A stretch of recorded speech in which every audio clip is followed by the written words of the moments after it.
The Board of Health is working to inform businesses and consumers of a new bylaw banning the use of thin film single-use plastic bags with handles at points of sale that was approved by town meeting last spring. Walpole's Deputy Health Agent Rika Starrett offers more context. So it was passed at the Springtown meeting, and then it was submitted to the Attorney General's office for approval. I believe we got that approval in July or August. And the bylaw, the article states that 6 months after the approval, large establishments, so those with 3,500 square feet or larger would have 6 months, and then smaller than 3,500 have a year. So we decided just out of ease, March 1st, 2022, for those larger establishments, it would go into effect, and then September 1st, 2022 for those smaller establishments. I feel like a lot of communities are going this way. I feel like establishments probably aren't surprised with this article, particularly because some of the neighboring communities have gone the same way by banning plastic bags, and a lot of establishments already are using those paper bags. But we do give a large amount of time, especially for those smaller businesses that might have those plastic bags in bulk, to go through that inventory and use it up. So they have, since it passed town meeting, I believe it was May 1st of this year. So those smaller businesses will have had over a year since the passing, and the larger businesses will have had almost a full year. So I think most businesses are prepared for this. Included in the article are specifications for what constitutes a compliant checkout bag. A full overview of compliant and non-compliant checkout bags can be found at the Board of Health's website under plastic bag ban information. They can provide cardboard, they can provide those thicker plastic bags that are considered reusable. The article also states that businesses can choose to charge for paper or reusable bags. They may choose not to, but they just can't use those single-use plastic bags. Longtime Walpole resident and author of the plastic bag ban article, Deekshita Kumar, explains what prompted her to take action. I went to school in the area, so in Boston, Cambridge, and one day basically what happened was I went grocery shopping, and suddenly I had forgotten my reusable bags that I normally bring, and they didn't have plastic bags, and so I was like, huh, that's interesting. And when I actually asked the person at the counter, they were like, oh yeah, we don't give out plastic bags anymore.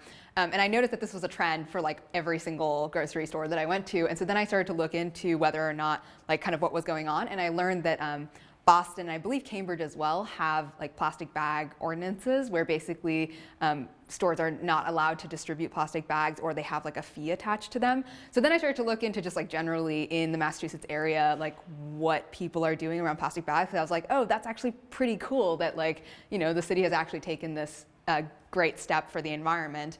And so I did my research, and I learned that there are, I think, more than 40 towns and cities in Massachusetts that actually have plastic bag ordinances, and Walpole was not one of them, right? So I was like, okay, well, let me maybe email some people. So I emailed the selectmen, and I was just like, hi, can we look into this and see if Walpole would be interested in actually implementing a plastic bag ban? And that's kind of how it got started. The biggest thing, the most fundamental thing, is that plastic is really bad for the environment, and it's bad because we don't have a way as a society to get rid of it in a clean, environmentally friendly way. So you can burn it. If you burn it, then you release kind of toxic chemicals and toxic gases into the environment. Otherwise, it ends up in a landfill where it just decomposes into microplastics, which then get into animals. It gets into water systems, gets into even the air, right, in our homes. So basically, there is no way for us to really get rid of plastic in a good way yet.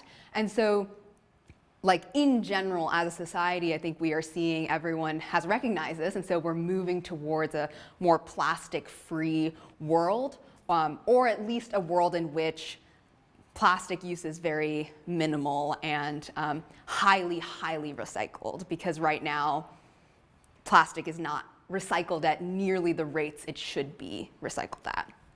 Can you talk a little bit about some of the benefits of choosing reusable bags over single-use plastic bags? Yeah, sure. So reusable bags, I mean, first of all, it's great because you can use them multiple times. They tend to be stronger. But most importantly, you're eliminating the use of thin film plastic.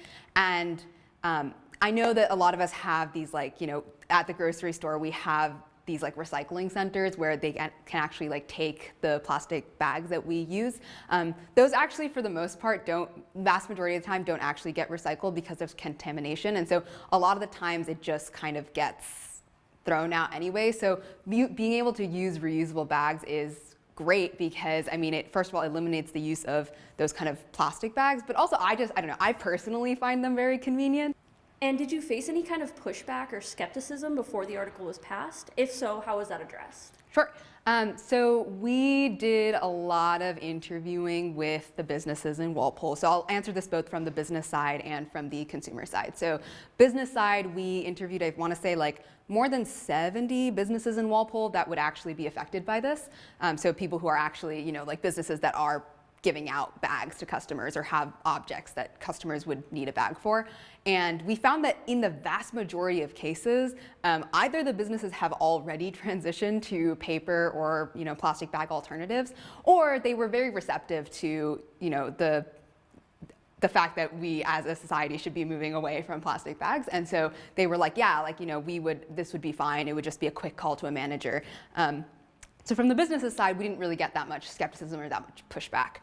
Basically, consumers were saying that we're skeptical whether the plastic bags would actually work, whether a plastic bag ban would actually have any impact whatsoever. And I mean, it's true that banning plastic bags is not going to be the end-all magical solution to all of our environmental problems, but it's definitely a step in the right direction. And at the very least, what it does is it helps us as consumers be more aware of our consumption and what resources we're using when we are doing kind of these daily things in our lives, right? And so what I've seen definitely, at least amongst my friend circles, is as soon as you become more cognizant of things like, oh, I'm not, I have to now put reusable bags in the back of my car and make sure that that happens every now and then. Because of that, I've now also become more cognizant of other kind of things in my life, other ways I'm using plastic that I don't need to be using, or using just generally, gasoline. And I've just become more cognizant in general of my environmental impact. The article does outline enforcement measures for non-compliant businesses in the form of fines ranging from $50 to $200. But Strutt says that the Board of Health hopes to avoid such penalties by working with businesses until they're able to comply with the ordinance. We have a good working relationship with all of our establishments, so obviously any establishments that have questions or concerns can reach out to us, and we're happy to answer any questions. The article does state after a written, so if we notice someone isn't complying with the article, we would issue a written warning. And if there's another violation noted, then there's a $50 fine, then there would be a $100 fine, $200 fine, so on. Our goal is really not to fine. We hope that businesses can adjust.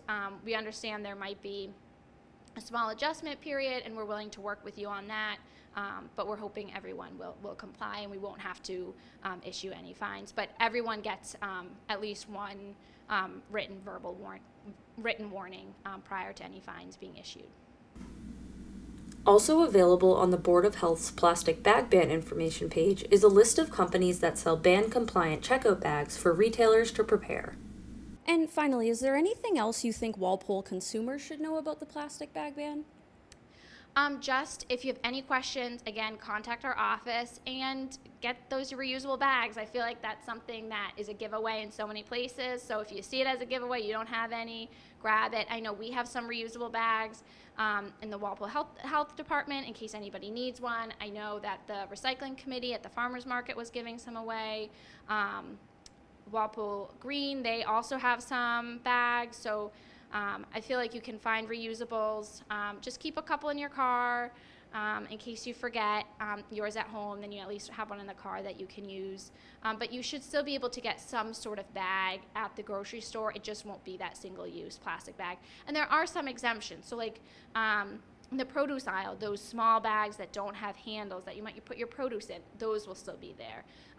The bags of newspaper comes in, you can still use those. So it's really only those single-use plastic bags with the handle. So there are some exemptions to that. There is also an email that questions can be sent to.